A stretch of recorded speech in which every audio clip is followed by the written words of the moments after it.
ओम शांति। हम अव्यक्त मुरली रिवाइज कर रहे हैं।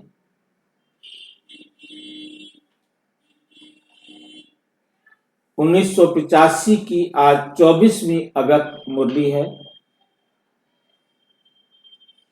अब नहीं तो कभी नहीं।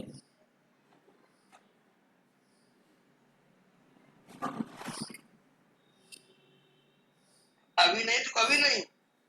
आज लवफुल और लाभफुल बाप दादा सभी बच्चों के खाते को देख रहे हैं। आज लवफुल और लाभफुल बाबा अपने सभी बच्चों के खाते को देख रहे। हर एक का जमा का खाता, हर एक का जमा का खाता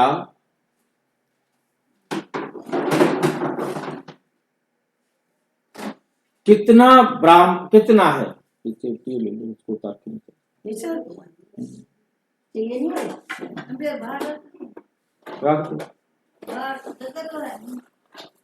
और बाद में कर देंगे।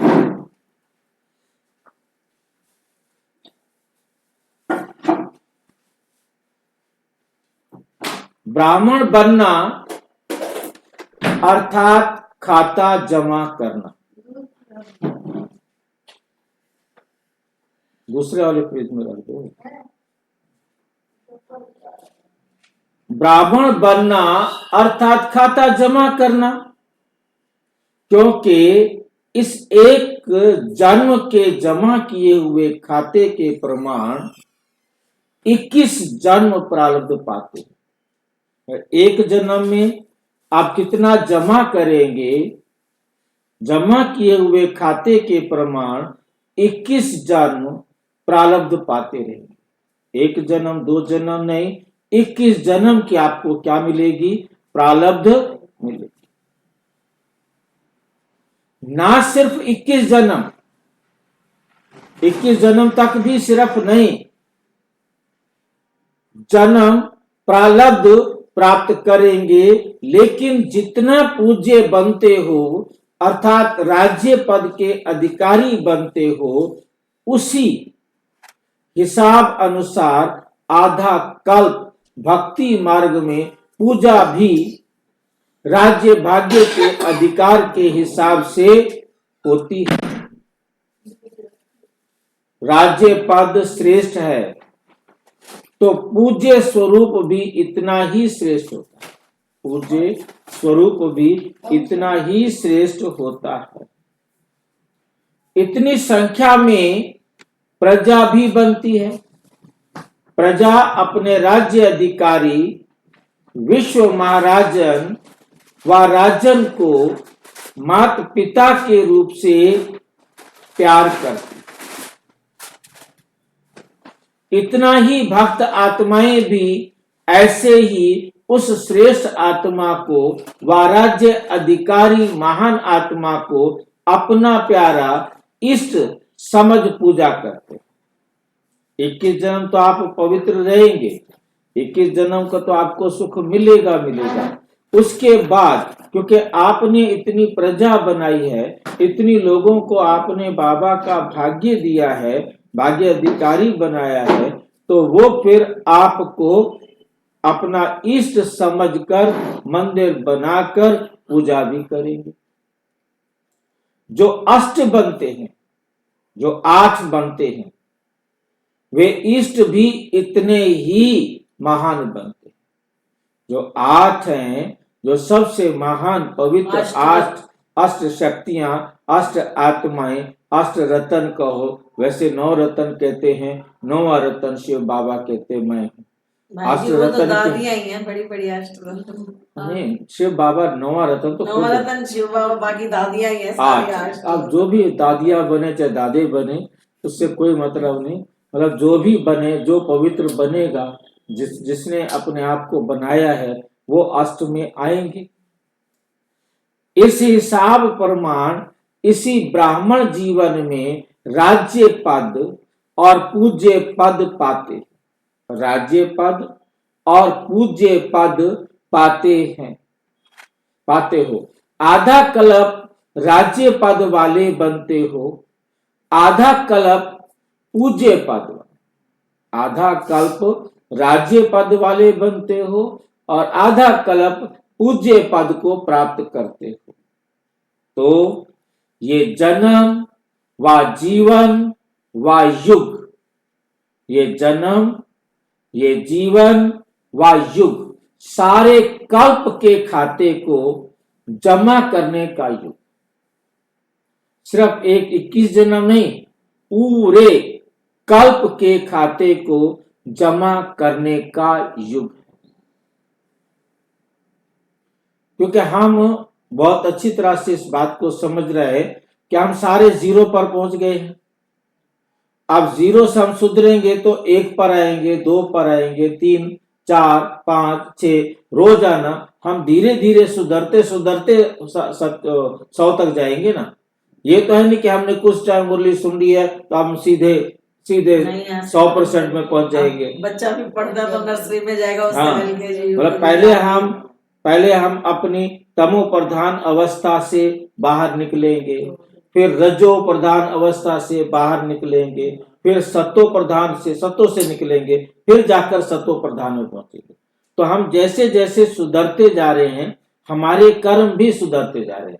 हम जो रोजाना एक दूसरे के साथ कार्मिक अकाउंट बना रहे हैं, यदि अभी हम तमो प्रधान हैं तो तमो प्रधान से तमो तक तो जाएंगे ना। उसको जब तमो से निकलेंगे तो हमारे काम और सुधरेंगे, फिर हम रजो प्रधान कर्म एक दूसरे को देंगे। अब हमने तमो प्रधान कर्म भी बनाए, रजो प्रधान कर्म भी बनाए, फिर हम सतो का कार्य बनाए, फिर सतो प्रधान भी बनाए। तो जो जहां तक अपने आप को उठा सकेगा, मेरिट नीचे से ही बननी है, जमा नीचे से ही होना है। ये नहीं कि हमने ज्ञान मुरली सुन ली है, अब तो बाबा कहते तुमने मुरली सुन ली है, थोड़ा सा ज्ञान सुन लिया है तो तुम स्वर्ग में आ जाएंगे।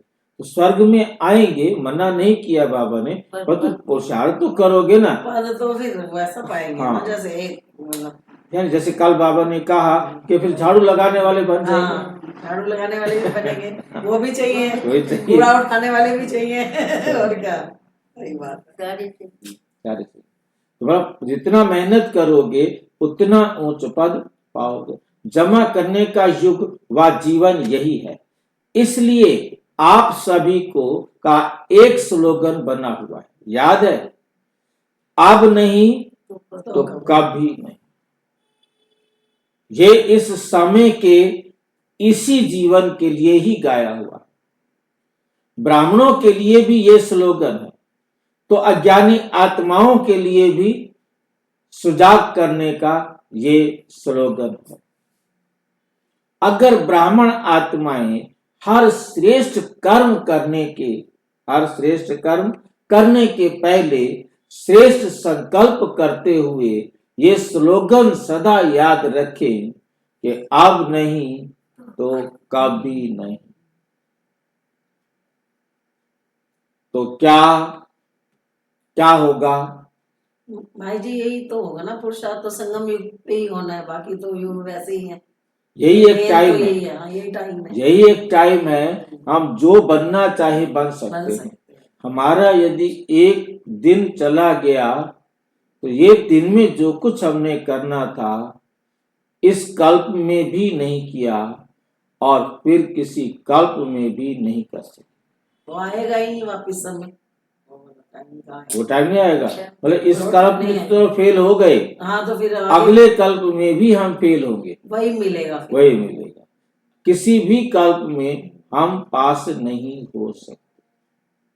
अब बाबा ने हमें अपना बच्चा बनाया तो किसी उद्देश्य से ही बनाया ना, हम आए ज्ञान सुनने के लिए। बाबा का कोई उद्देश्य नहीं, ड्रामानुसार हमने बनना था, हमने अपने पद के अनुसार जिस पोजीशन को प्राप्त करना है उस पोजीशन को प्राप्त करने के अनुसार हम बने हैं।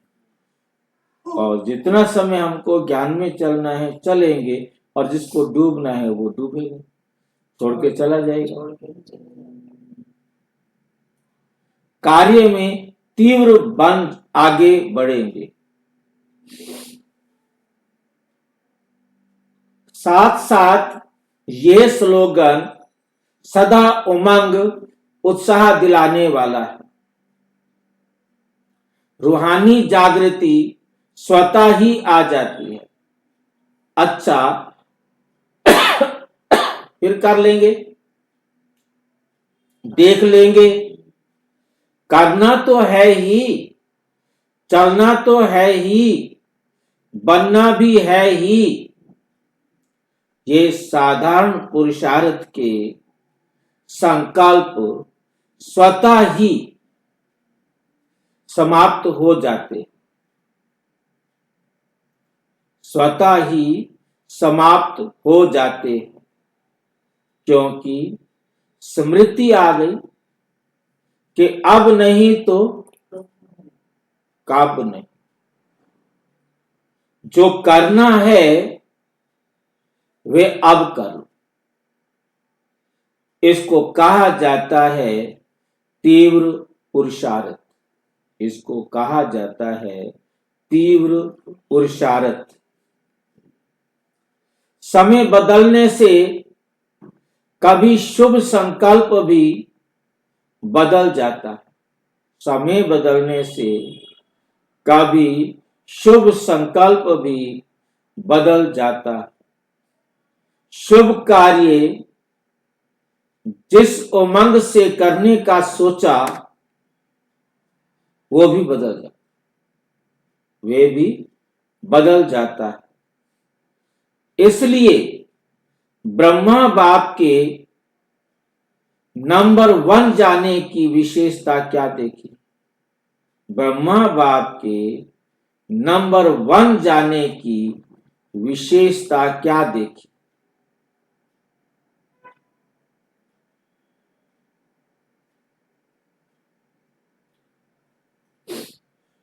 कब नहीं, लेकिन अब करना, फिर करेंगे नहीं, अब करना है। तुरंत दान महापुण्य कहा जाता है। अगर तुरंत दान नहीं किया, अगर तुरंत दान नहीं किया, सोचा, समय गंवाया, समय लगाया, प्लान बनाया, फिर प्रैक्टिकल में लाया, तो इसको तुरंत दान नहीं।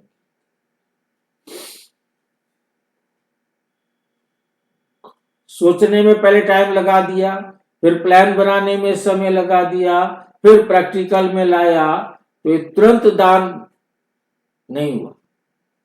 तुरंत दान तो होता है अब भी करो, बस खत्म बात, फिर सोचने की जरूरत ही नहीं। दान कहा जाएगा, तुरंत दान और दान में अंतर है। तुरंत दान महादान है। महादान का फल महान होता है, क्योंकि जब तक संकल्प को प्रैक्टिकल करने में सोचते हैं,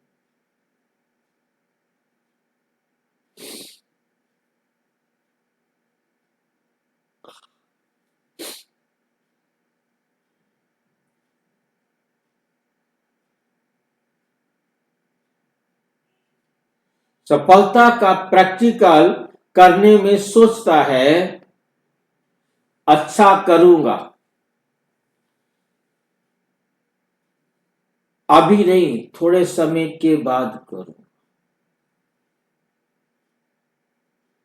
अब इतना कर लेता हूं। ये सोचना और करना, इस बीच में जो भी समय पड़ जाता है, उसमें माया को चांस मिल जाता है। बाप दादा बच्चों के खाते में कई बार देखते हैं कि सोचने और करने के बीच में जो समय पड़ता है, उस समय में माया आ जाती,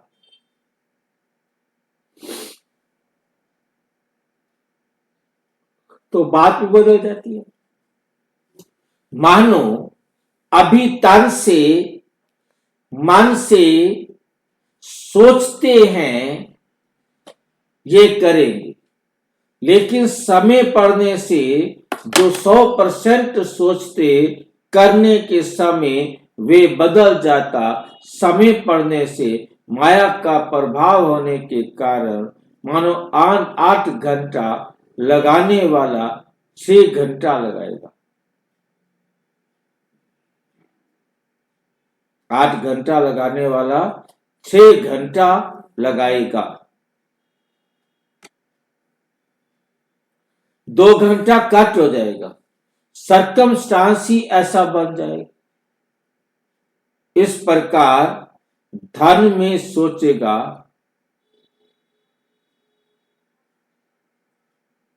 100% करना है और करेगा 50%।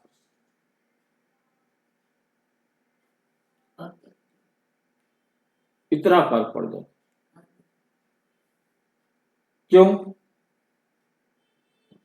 क्यों फर्क पड़ जाता है? क्योंकि बीच में माया को मार्जिन मिल जाते हैं। फिर कई संकल्प आते हैं, अच्छा 50 अभी कर लेते हैं, 50 फिर बाद में भी मैं कर लेते। सोचते हैं ना, कुछ रख लेते हैं अपने पास। है तो बाप का ही, बाद में कर देंगे, अपने पास रख लेते हैं अभी। है तो बाप, अर्पण कहाँ हो पाते हैं भाई जी पूरे? है तो बाप का ही। लेकिन तन मन धन सभी का जो तुरंत दान वह पुण्य है।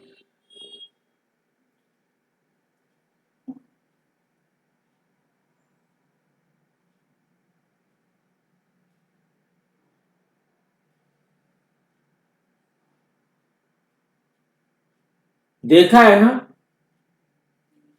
बलि भी चढ़ाते हैं तो महाप्रसाद वही बनता है जो किसका बनता है महाप्रसाद? बलि चढ़ाते हैं तो किसका महाप्रसाद बनता है? जो बलि चढ़ता वैसे वो झटके वाला, झटका वाला, एक धक से जो बलि चढ़ता है। और ये जो हलाल करते हैं वो बलि नहीं चढ़ता।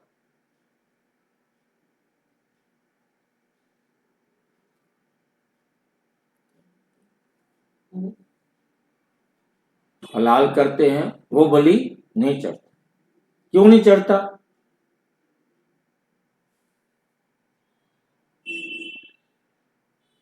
क्योंकि समय लग जाता है। समय लगे, जबकि मरे दोनों, झटके वाला भी मरा और हलाल वाला भी मरा। वो एकदम से उसकी वो हलाल वाले को टाइम लगेगा, झटके वाला उसको। हलाल वाला कैसे करते हैं? उसके गर्दन की आर्टरी को, बड़ी बड़ी नस को काट देते हैं, उससे खून निकल जाता है और वो धीरे धीरे मर जाता है। भाई जी ना ऐसे कभी कोई चीज देखी वैसे बताते रहते हैं तो लोग करते हैं ऐसे। वैसे मतलब झटके में तो एकदम गंडासा उठाया और काट दिया। इसमें तड़पता बहुत है झटके में। हाँ जी, इस्लाम धर्म वाले करते हैं। हाँ हलाल भी करते हैं, झटका भी खाते हैं। झटके वाले झटके की तरफ जाएंगे, हलाल वाले हलाल की तरफ जाएंगे। ये सारा इस्लाम भाई धर्म जी झटके में एकदम से मर जाता है। एकदम उठाया बहुत बड़ा गंडासा। अब गाय को काटना है तो पूरा मोटा गंडासा चाहिए ना, जो एक ही बार से उसकी गर्दन अलग कर दे, हड्डियां टूटती जाए, इतनी मजबूत होता है वो। लेकिन भाई जी कटने के बाद भी तो थोड़ा वो धड़ बहुत देर हरकत करता होगा ना वो तो, बहुत देर तड़पता, बहुत देर तड़प तो होती होगी ना। और सिर कटने के बाद भी काफी देर तक तड़पता, तड़प तो रहती है ना, आत्मा निकली खड़ी। वो उसमें आत्मा तो उनमें भी है, जीव में भी भाई है। जी वो दर्द महसूस करता है। तब तक आत्मा महसूस करती है जब तक वो शरीर में रहती है, चाहे वो 1 मिनट रहे, आधा मिनट रहे, 2 सेकंड रहे, 3 सेकंड रहे। नहीं हुआ आत्मा तो रहती है। भाई जी, हाँ जी, झाटकू में जल्दी मरता है या हलाल में जल्दी मरता है? झटकू में। झटकू में एक झटके से गंडासा मारा और गर्दन अलग, अब वो थोड़ी देर तड़प कर खत्म हो जाएगा। हलाल में मौलवी आता है, वही कलमा पढ़ता है और कलमा पढ़ के उसकी गर्दन की पास की मोटी नस को काट देता है ब्लेड से। अब उसमें से खून निकलना शुरू हो जाता है, मरता नहीं है वो, टाइम लगता होगा उसको तो। टाइम लगता है। हाँ उसको तो फिर टाइम। और ये जो खून आपने देखा होगा कि हमारे शरीर में 2 नस होती है, एक अच्छे खून वाली नस होती है, एक गंदे खून वाली नस होती है। तो उसमें गंदे खून वाली नस को काटा जाता है। अच्छे खून वाली इस नस में दर्द होता है और गंदे खून वाली नस में दर्द नहीं होता है, दर्द कम होता है। तो जो खून है सारा का सारा, जो अच्छा खून है, वो सारा यूज होने के बाद वो गंदा बन जाता है, तो बॉडी फ्रेश हो जाती है और वो खून सारा निकल जाता है, गंदा खून सारा निकल हाँ। जाता है।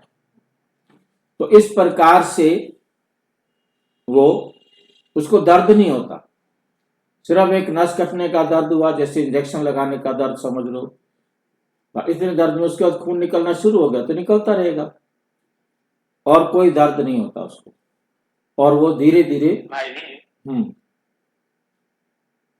झटके में जो बलि चढ़ते हैं ना, वो दर्द नहीं होता है पेट का। झटके वालों को दर्द होता है। हलाल से होते हैं उनको दर्द होता नहीं मेरे भाई, झटके वाले को दर्द होगा, हलाल वाले को नहीं होगा। भाई जी, झटके है। में तो भाई जी, एक झटके में यहाँ काट पर दिया था। जैसे जैसे देखेंगे ना कि हमारे इधर रेल का ट्रेन चलता है, अब कोई व्यक्ति आत्महत्या करते हैं ना, हाँ ऐसे कई आत्माएं ऐसी आत्महत्या की है, तो इनका एक बार कमर से जो जान होता है वहां से कटा हुआ था, व्यक्ति जीवित था। जैसे कटा उसके बाद में ना उसको मुश्किल से कुछ ही सेकंड माना उसको दर्द हुआ होगा ऐसे थोड़ा, उसके बाद उसको पूछे ना कि दर्द हो रहा है, बोला एकदम सुनिए कोई आभास। ऐसी कई घटनाएं घटी। एक बार से एक महिला 2 बार कटी, एक बार कमर से कटी थी, उसके बाद उसको कोई हॉस्पिटल नहीं ले गया, है ना, कमर अपना कट गया था, तो सोचे कि हॉस्पिटल के लिए अगर पुलिस को फोन कर देंगे तो बच भी जाएगी तो कैसे जिंदगी थी, है ना। तो फिर दूसरा ट्रेन आई ना, तो अपना सिर दे दिया और उनको पूछा गया ना कि आपको क्या दर्द हो रहा है, बोला कटा, उसके बाद में कोई दर्द नहीं थी, सुनने हो गए। भाई जी, ट्रेन से कटने में दर्द नहीं होता। क्यों नहीं होता? क्योंकि वो खून निकलने वाली जहां से कटता है उसको इतना प्रेस कर देता है कि खून नहीं निकलता, फिर बस वो कट का हुआ और उसके बाद प्रेस हो गया खून, वही वो जीवित रहता है। ट्रेन के नीचे कटे हुए कितने हाथ कट जाए, पैर कट जाए, वो बचकर बैठे हुए। नहीं, हमारे गुड़गांव में भी बैठा हुआ है, हाँ बच जाते हैं कई। उसका एक हाथ कट गया और एक ट्रेन कट गया, पैर कटे हुए, एक उसकी माँ यहाँ क्लास करने आती थी, तो कट गया उनके, यानी- ट्रेन से कटे थे, दोनों पैर बच गए। हाँ, ऑपरेशन उसका एक पैर और एक टांग और एक हाथ कट गया, और यहाँ दुकान खोल के बैठा हुआ है, क्या करे? हाँ जीविका तो चलानी, रोटी तो खानी है और भाई जी मरने। हमारे कार्मिक अकाउंट होते हैं जो हमारे आगे आते हैं, वरना अपना अब घर आइजों के जिया घर बैठ के कुछ तो पैर करा नहीं काट होगा सकता ना। था, हाथ नहीं काट सकता था। किसी जन्म में ऐसा कुछ करा होगा ना, किसी ट्रेन का काटा जो होगा। पहिया है वो इतना हैवी होता है, वो उसको वहीं का वहीं प्रेस कर देता है। हाँ खून वहीं, खून वहीं तो के वहीं जम जम जाता है, खून उसका नहीं निकलता। अंग कट जाता है वो बस। हाँ, मतलब यदि वो ट्रेन की पटरी से कटे तो, यदि दूसरे तरीके से कटेगा तो वो खून निकलेगा, ये हमें याद रखना। तो इसलिए उसको दर्द नहीं होता कुछ भी, उसे कुछ पता नहीं लगता, सुन्न हो जाता उसका है। हाँ नीचे का हिस्सा सुन्न हो गया, वहां से कोई मैसेज ऊपर आना जाना बंद हो गया। तो इसलिए वो बच भी जाते हैं, बहुत अच्छे बच जाते हैं ट्रेन में कटने के बाद। बाकी ये है कि भी नीचे वाला हिस्सा कट जाए, टांगों से नीचे का हिस्सा तो बच जाएगा, हाथ कट जाए तो बच जाएगा, यदि पेट से गया फिर वो नहीं बचता। ये बीच का जो धड़ है उसको कटने से फिर कोई नहीं बचता। वो सारी नसें ही अलग होगी ऊपर और नीचे की, वो कैसे चले। और उसको भी बोला टाइम पर इंजेक्शन वगैरह लग जाए, पॉइजन उसका ना फैले, तो जख्म पर पट्टी बांध दी जाए, ठीक हो जाता है। हमारा शरीर ही तो रिकवर कर हलाल का मतलब आप समझ लीजिए कि जो हमारे खून की नीली नस होती है, जिसमें से गंदा खून हमारे हार्ट की तरफ जा रहा है, वो उस नस को काटते हैं। तेज खून वाली को नहीं काटते हैं। जो नया खून है, फ्रेश खून है, उस नस को नहीं काटते हैं। पता होगा ना। हाँ, उनको पहचान होती है ना, ये नस काटते रोज का ही उनका काम। हाँ, एक तो उस नस को काट करते हैं। हाँ।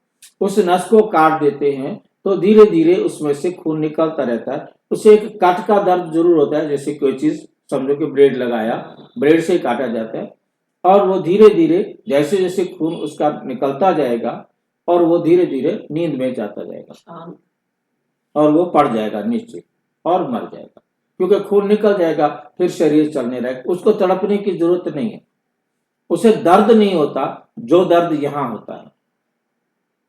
यहाँ आत्मा को बहुत देर तड़पना पड़ता है, खून बहुत तेज गर्म होता है, तो ब्रेन में जब तक सिर जो है ना उसका बहुत तड़पता है। सिर में ही हाँ, मुर्गा है, जैसे मुर्गे को आपने कटते हुए देखा हो तो कितनी देर तक तड़पता है। छिपकली की आपने पूंछ को देखा होगा, कितनी देर तक वो तड़पती रहती है। छिपकली की पूंछ भी बहुत देर तक चपकती है होता है। तो उसको महाप्रसाद बनाते हैं। जो झाटकू होता है उसका महाप्रसाद बनाया जाता है। जो बलि में चिल्लाते हैं, और जैसे पुरुष की मनुष्य की बलि दी जा रही है, यदि वो बलि चढ़ने वाला चिल्लाया तो उसका महाप्रसाद नहीं बने, काट के फेंक देंगे उसको। हाँ, उसका महाप्रसाद नहीं बनेगा। ये जो काशी कलवट खाते थे उसका भी महाप्रसाद बनता था, क्योंकि वो खुशी से ऊपर से चढ़ते थे हाँ, अपने आप। तो फिर उसका महाप्रसाद बनता था और सारे खाते थे। तो जो बलि में चिल्लाते चिल्लाते सोचते रह जाते हैं, वे महाप्रसाद नहीं। जो बलि चढ़ने में कल करूंगा, परसों करूंगा, अभी तो वो फिर सोचते रहते हैं, इतने में माया आती जाती है, वो फिर कुर्बान नहीं हो पाते। जैसे वे बकरे की बलि चढ़ाते हैं, वे बहुत चिल्लाता है। यहां क्या करते हैं, सोचते हैं ऐसा करे व ना करे। वहां बकरा चिल्लाता है जब बकरे की बलि चढ़ाते हैं, उसको भी तब चिल्लाता है जब झटके से मारते हैं, हलाल में नहीं। सोचते हैं ऐसा करे व ना करे, ये हुआ सोचना। चिल्लाने वाले को कभी भी महाप्रसाद के रूप में स्वीकार नहीं कर। ऐसे ही यहां भी तुरंत दान महापुण्य। ये जो गायन है वे इस समय का है, अर्थात सोचना और करना तुरंत हो। सोचते सोचते रह नहीं जावे।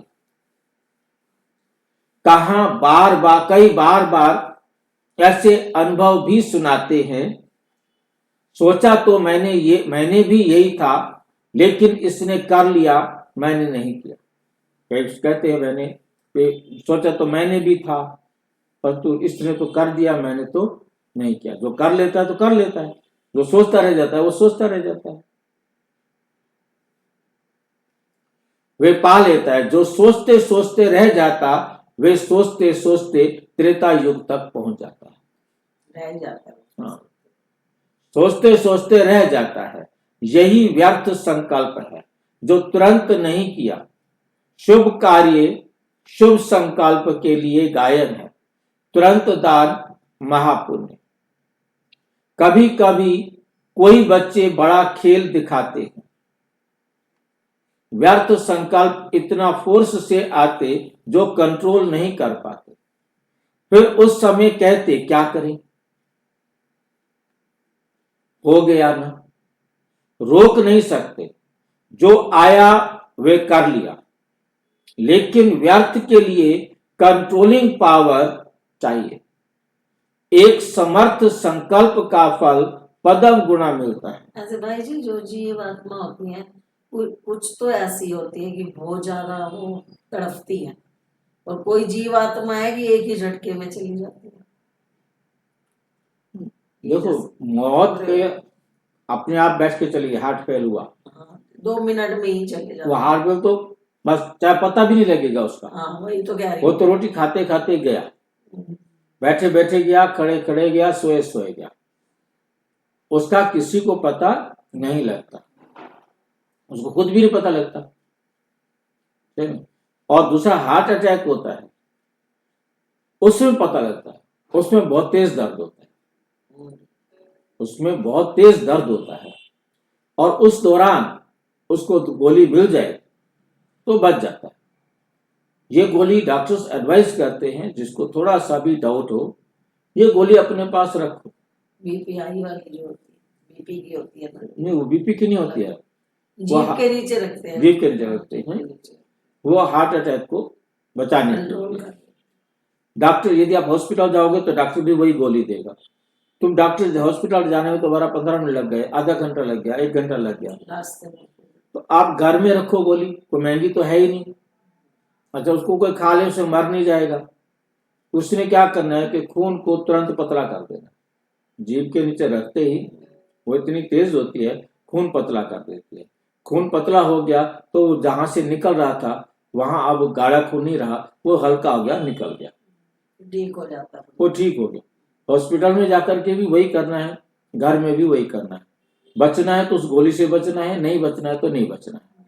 डॉक्टर ने बहुत अच्छी तरह से इसको निकाला हुआ है कि इस गोली को अपने पास रखो और खा लो, फिर हॉस्पिटल चले जाओ, खत्म। फिर वहां जाकर के डॉक्टर चेक कर लेंगे, पर तो इसको रखते नहीं भाई। मान लो 2-3 रुपए, 5 रुपए, 10 रुपए की गोली है, गोली को रख लो अपने पास। रखी हुई है भाई जी मैंने तो। हाँ, जब कभी इनको दिक्कत होती थी ना दे देती थी, 2 बार पहले इनको अटैक आ चुका था, और जब इस बार हुआ है ना तो इन्होंने चाय पी और लेटे और गए। हाँ, तो ये एक से एक पता, उसमें तो वो चिल्लाते थे कि दर्द हो रहा है, फिर हमने गोली डाल दी मुंह के नीचे, फिर ले गए हॉस्पिटल। फिर इसमें अब की लास्ट में अंतिम क्षण में क्या हुआ, चाय पिलाई हमने, चाय दी और लेटे गए। तो इसमें हार्ट कुछ फेल भी आवाज नहीं लगाई, मुझे ही आवाज नहीं आई। मैं सामने बाबा की मुरली चलाई, ये हार्ट फेल हुआ, अमृत पिया इन्होंने बाबा की मुरली के लिए, जल रखती हूँ सुबह। वो कह रहे हैं हार्ट फेल का, किडनी फेल का, सब फेल हो गए एक ही बार में। एक समर्थ संकल्प का फल पदम गुणा मिलता है। एक समर्थ संकल्प करेंगे उसका फल पदम गुणा मिलता है। ऐसे ही एक व्यर्थ संकल्प का हिसाब किताब, उदास होना, दिल शिकस्त होना, व खुशी गायब होना, व समझ नहीं आना कि मैं क्या हूं, अपने को भी नहीं समझ सकते, ये भी एक का बहुत गुणा हिसाब से अनुभव होता है। फिर सोचते हैं कि था तो कुछ नहीं, पता नहीं क्यों खुशी गुम हो गई। बात तो बड़ी नहीं थी, लेकिन बहुत दिन हो गए, खुशी कम हो गई है। पता नहीं क्यों अकेलापन अच्छा लगता है। कहां चले जाएं, लेकिन जाएंगे कहां। अकेला अर्थात बिना बाप के साथ के अकेला तो नहीं जाना है ना। ऐसे भले अकेले हो जाओ, लेकिन बाप के साथ से अकेले कभी नहीं होना। बाप को साथ लेके जाओ, अकेले कभी नहीं होना। अगर बाप के साथ से अकेले हुए, वैरागी, उदासी, ये तो दूसरा मठ है। वैरागी हैं, उदासी हैं, अकेले रहते हैं, ये मठ अलग अलग है। ब्राह्मण जीवन नहीं है, ये ब्राह्मण जीवन नहीं है। कंबाइंड होना, संगम युग कंबाइंड रहने का युग है। ऐसी वंडरफुल जोड़ी तो सारे कल्प में नहीं मिलेगी। चाहे लक्ष्मी नारायण भी बन जाएं, लेकिन ऐसी जोड़ी तो नहीं बनेगी। ऐसी जोड़ी तो नहीं बनेगी ना। इसलिए संगम युग का जो कंबाइंड रूप है, ये 1 सेकंड भी अलग नहीं हो सकता। ये एक सेकंड भी अलग नहीं हो सकता। अलग हुआ और गया, अलग हुआ और गया। अनुभव है ना ऐसा। फिर क्या करते? कभी सागर के किनारे चले जाते, कभी छत पर, कभी पहाड़ों पर चले जाते। मनन करने के लिए जाओ, वे अलग बात। ये तो घूमने के लिए जाते हैं। लेकिन बाप के बिना अकेले नहीं जाना, बाप को साथ लेके जाओ। जहां भी जाओ साथ जाओ। ये ब्राह्मण जीवन का वायदा है, ये ब्राह्मण जीवन का वायदा है। जन्मते ही ये वायदा किया है ना, साथ रहेंगे, साथ चलेंगे। ऐसे नहीं जंगल में व सागर में, जंगल में व सागर में चले जाना है, नहीं, साथ रहना है, साथ चलना है। ये वायदा पक्का है ना सभी का। दृढ़ संकल्प वाले सदा सफलता को पाते हैं। दृढ़ता सफलता की चाबी है। तो ये वायदा भी दृढ़ पक्का किया है ना। जहां दृढ़ता सदा है वहां सफलता भी सदा है। दृढ़ता कम तो सफलता भी कम। ब्रह्मा बाप की विशेषता क्या देखी? यही देखी ना, तुरंत दान, महापुण्य। कभी सोचा कि क्या होगा? पहले सोचूं, पीछे करूं, नहीं। तुरंत दान, महापुण्य के कारण नंबर 1 महान आत्मा बने। इसलिए देखो, नंबर 1 महान आत्मा बनने के कारण कृष्ण के रूप में नंबर 1 पूजा हो रही है। एक ही महान आत्मा है जिसकी बाल रूप में भी पूजा होती है, बाल रूप में भी देखा है ना, और युवा रूप में राधे कृष्ण के रूप में भी पूजा होती है। तीसरा, गोप गोपियों के रूप में भी गायन होता है, पूजन है। चौथा, लक्ष्मी नारायण के रूप में भी है। ये एक ही महान आत्मा है जिसके भिन्न भिन्न आयु के रूप में, भिन्न भिन्न चरित्र के रूप में गायन और पूजन है। राधे का गायन है, लेकिन राधे को बाल रूप में कभी झूला नहीं झुलाएंगे। कृष्ण को झुलाते हैं, प्यार कृष्ण को करते हैं। राधे का साथ के कारण नाम जरूर है, फिर भी नंबर 2 और 1 में फर्क तो है नहीं। तो नंबर 1 बनने का कारण क्या है? क्या बना? महापुण्य। महान पुण्य आत्मा सो महान पूज्य आत्मा बन गई। पहले भी सुनाया था ना, आप लोगों की पूजा में भी अंतर होगा। कोई देवी देवताओं की पूजा विधि पूर्वक होती है और कोई की ऐसे काम चलाओ भी होती है। इसका तो फिर बहुत विस्तार है, पूजा का भी बहुत विस्तार है। लेकिन आज तो सभी के जमा के खाते देख रहे थे। ज्ञान का खजाना, शक्तियों का खजाना, श्रेष्ठ संकल्पों का खजाना कहां तक जमा किया है और समय का खजाना कहां तक जमा किया। ये चारों ही खजाने कहां तक जमा किए, ये खाता देख रहे थे। तो अभी इन चारों ही बातों का खाता अपना चेक करना। फिर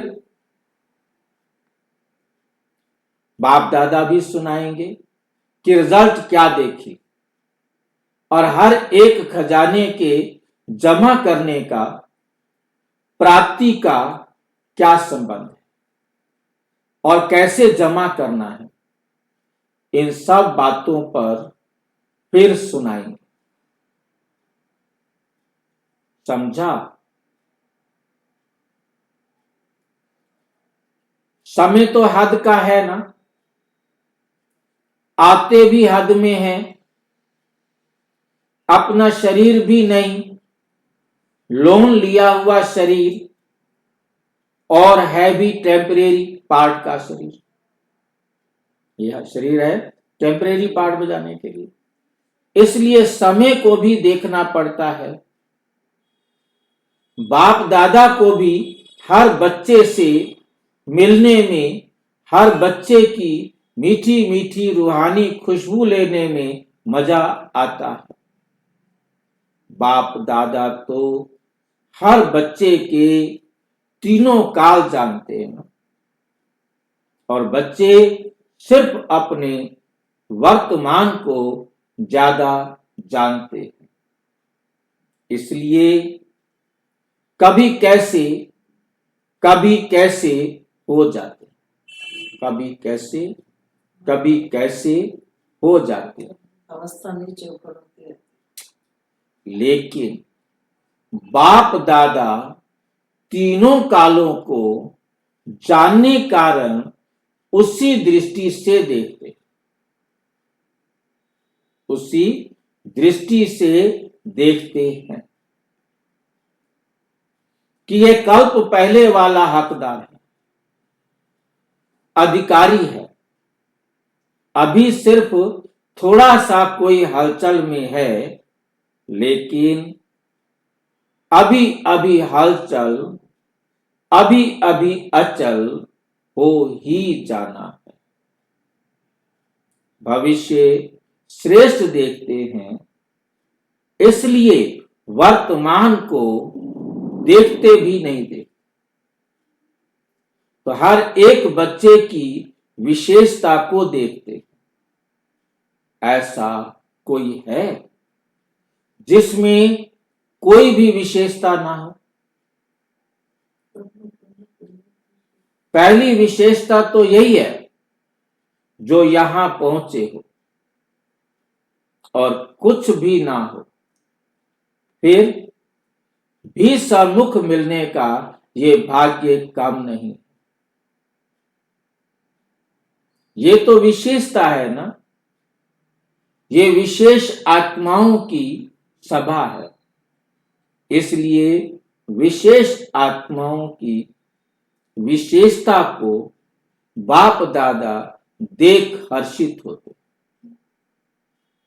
अच्छा, सदा तुरंत दान, महापुण्य के श्रेष्ठ संकल्प वाले, सदा कब को अब में परिवर्तन करने वाले, सदा समय के वरदान को जान वरदानों से झोली भरने वाले, सदा ब्रह्मा बाप को फॉलो कर ब्रह्मा बाप के साथ श्रेष्ठ राज्य अधिकारी, श्रेष्ठ पद अधिकारी बनने वाले, सदा बाप के साथ कंबाइंड रहने वाले, ऐसे सदा के साथी बच्चों को, सदा साथ निभाने वाले बच्चों को बाप दादा का याद, प्यार और नमस्ते।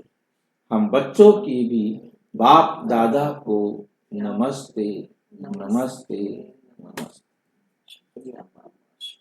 ब्रज इंदिरा दादी से अव्यक्त बाप दादा की मुलाकात।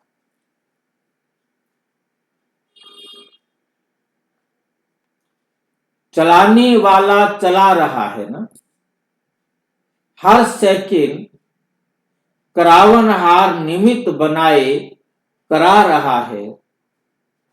करावनहार के हाथ में चाबी है, उसी चाबी से चल रही है। ऑटोमेटिक चाबी मिल जाती है और चलते फिरते कितना न्यारे और प्यारेपन का अनुभव होता है। चाहे कर्म का हिसाब चुकतू भी कर रहे हैं, लेकिन कर्म के हिसाब को भी साक्षी हो देखते हुए साथी के साथ मौज में रहते हैं। ऐसे है ना? आप तो साथी के साथ मौज में हैं, बाकी ये हिसाब किताब साक्षी हो चुकतू कैसे हो रहा है, वे देखते हुए भी मौज में रहने कारण लगता कुछ नहीं, क्योंकि जो आदि से स्थापना के निमित्त बने हैं, तो जब तक हैं तब तक बैठे या चल रहे हैं, स्टेज पर हैं या घर में हैं, लेकिन महावीर बच्चे सदा ही अपने श्रेष्ठ स्टेज पर होने के कारण सेवा की स्टेज पर, डबल स्टेज पर हैं। एक स्वयं की श्रेष्ठ स्टेज पर है, दूसरी सेवा की स्टेज पर है। तो सारा दिन कहां रहती हो? मकान में या स्टेज पर? बेड पर बैठती, कोच पर बैठती हो या स्टेज पर रहती हो? बेड हो गया, कोच हो गया, गद्देदार कोई जगह, और स्टेज रंगमंच। मतलब बेड पर कोच पर नहीं, हम कहाँ हैं? स्टेज पर। कहां भी हो, लेकिन सेवा की स्टेज पर। हमेशा याद रखो, हम चाहे कमरे में अकेले हैं, खाना खा रहे हैं, जहां भी है, हम हर वक्त सेवा पर। हमारा हर कर्म कोई देख रहा है या नहीं देख रहा है, एक्यूरेट होना। यदि एक्यूरेट नहीं रहेगा तो वो फिर सबके सामने होते हुए भी वो गलती हो जाए। जो गलती आप अकेले में करते रहेंगे तो वो सामने में भी गलती हो जाए।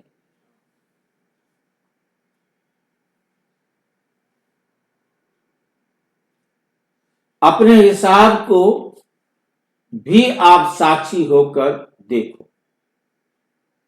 इस शरीर से जो भी पिछला किया हुआ है, वे चुकतू कैसे कर रहा है, वे चुकतू कैसे कर रहा है, वे साक्षी होकर देखते हैं। इसे कर्म भोग नहीं कहेंगे। भोगने में दुख होता है तो भोगना शब्द नहीं कहेंगे, क्योंकि दुख दर्द की महसूसता नहीं है। आप लोगों के लिए कर्म भोग नहीं है, ये भी कर्म योग की शक्ति से सेवा का साधन बना हुआ है। ये कर्म भोगना नहीं, सेवा की योजना है। कर्म भोगना नहीं, ये सेवा की योजना है। भोगना भी सेवा की योजना में बदल गए। ऐसे है ना? इसलिए सदा साथ की मौज में रहने वाली जन्म से यही आश रही, साथ रहने की। ये आशा भक्ति रूप में पूरी हुई।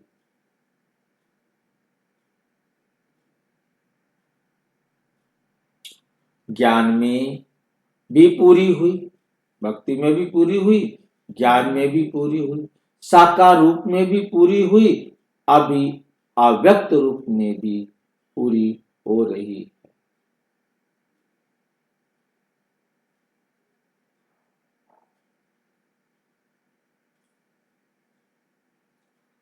तो ये जन्म की आश वरदान के रूप में बन गई। अच्छा, जितना साकार बाबा के साथ रहने का अनुभव, जितना साकार बाबा के साथ रहने का अनुभव है, उनका उतना और किसका नहीं। साथ रहने का विशेष पाठ मिला, ये कम थोड़े ही। हर एक का भाग्य अपना है। आप भी कहो वाह रे मैं। अच्छा,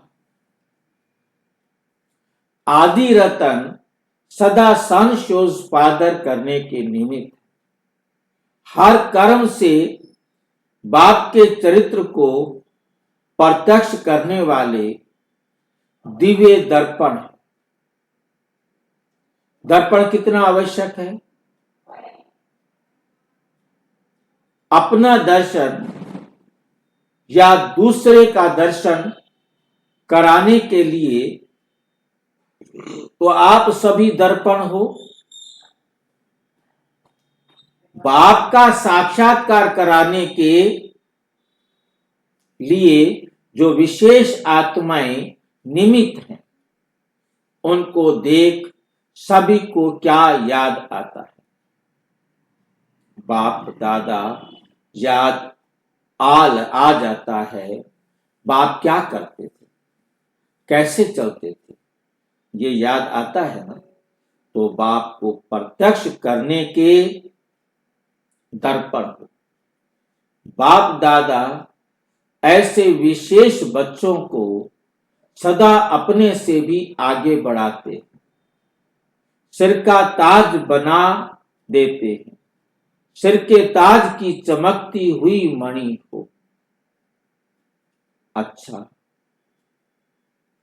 सभी बच्चों को विदाई के समय याद प्यार देते हुए बाप दादा चारों तरफ के सभी बच्चों को याद प्यार भेज रहे। हर एक स्थान के स्नेही बच्चे स्नेह से सेवा में आगे बढ़ रहे और स्नेह सदा आगे बढ़ाता रहेगा। स्नेह से सेवा करते हो, इसलिए जिन्हों की सेवा करते हो वे भी बाप के स्नेही बन जाते। सभी बच्चों को सेवा की मुबारक भी हो और मेहनत नहीं, लेकिन मोहब्बत की मुबारक।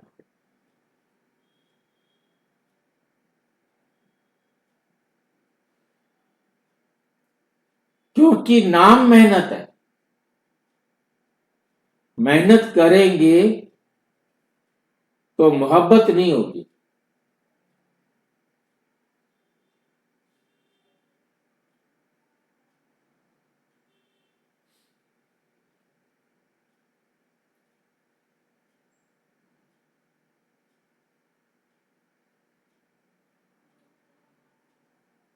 मोहब्बत की मुबारक हो, क्योंकि नाम मेहनत है लेकिन है मोहब्बत।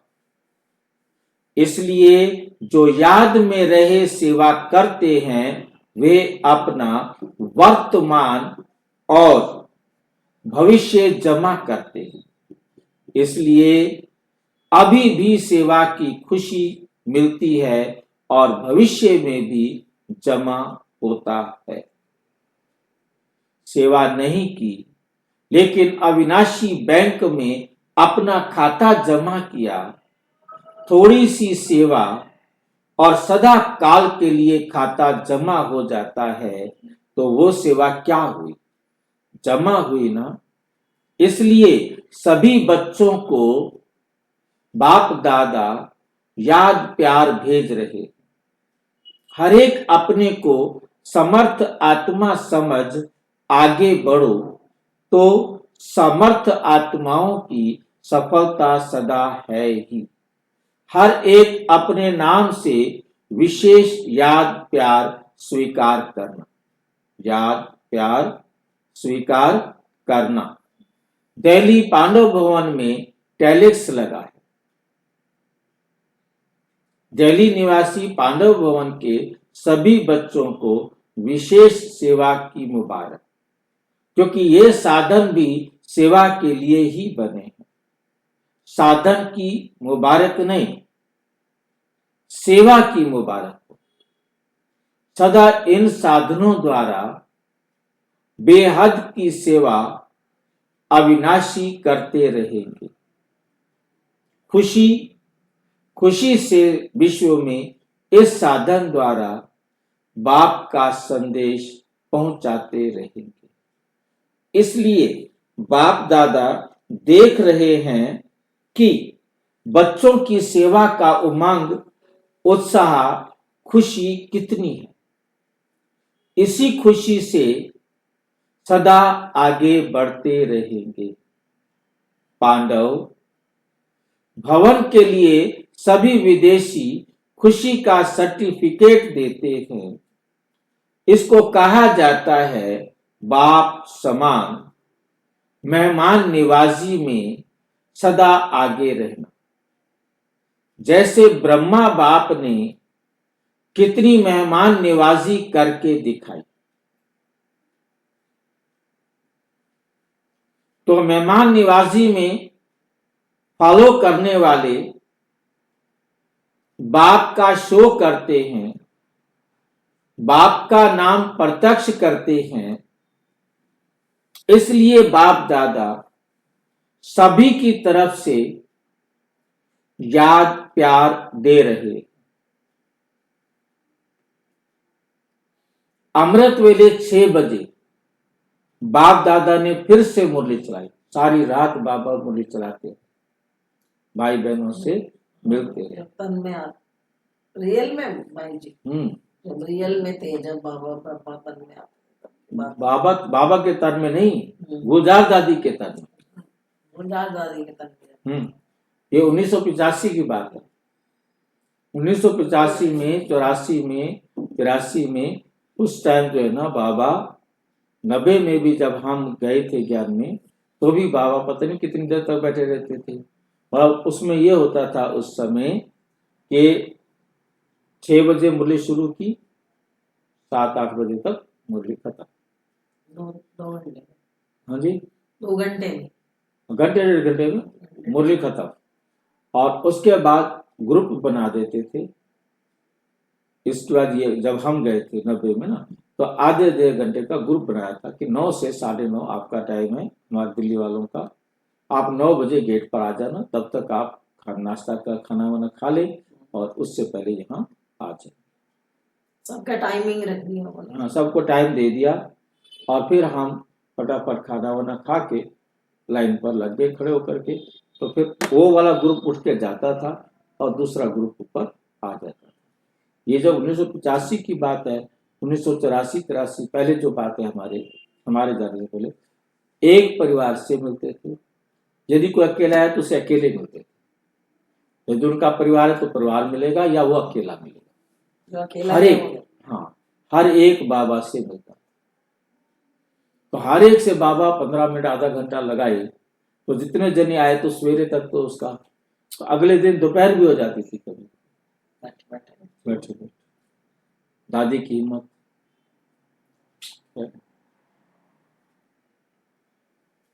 बाबा को तो कोई फर्क नहीं पड़ता, शरीर तो दादी का है, उसकी हिम्मत है।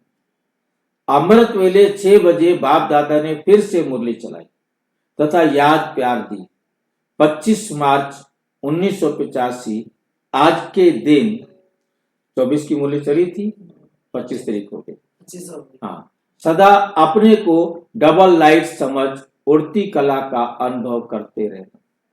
कर्म योगी का पार्ट बजाते भी कर्म और योग का बैलेंस चेक करना कि कर्म और याद अर्थात योग दोनों ही शक्तिशाली हैं। अगर कर्म शक्तिशाली रहा और याद कम रही तो बैलेंस नहीं। और ज्यादा और याद शक्तिशाली रहे और कर्म शक्तिशाली नहीं, तो भी बैलेंस, दोनों का बैलेंस चाहिए, कर्म का भी और योग का। तो कर्म और याद का बैलेंस रखते रहना, सारा दिन इसी श्रेष्ठ स्थिति में रहने से अपनी कर्मातीत अवस्था के नजदीक आने का अनुभव करेंगे। सारा दिन कर्मातीत स्थिति व अव्यक्त परिस्थिति स्वरूप स्थिति में चलते फिरते रहना और नीचे की स्थिति में नहीं आना। आज नीचे नहीं आना, ऊपर ही रहे। अगर कोई कमजोरी से नीचे आ भी जाए तो एक दो को स्मृति दिलाए, समर्थ बनाए, सभी को ऊंची स्थिति का अनुभव कराना।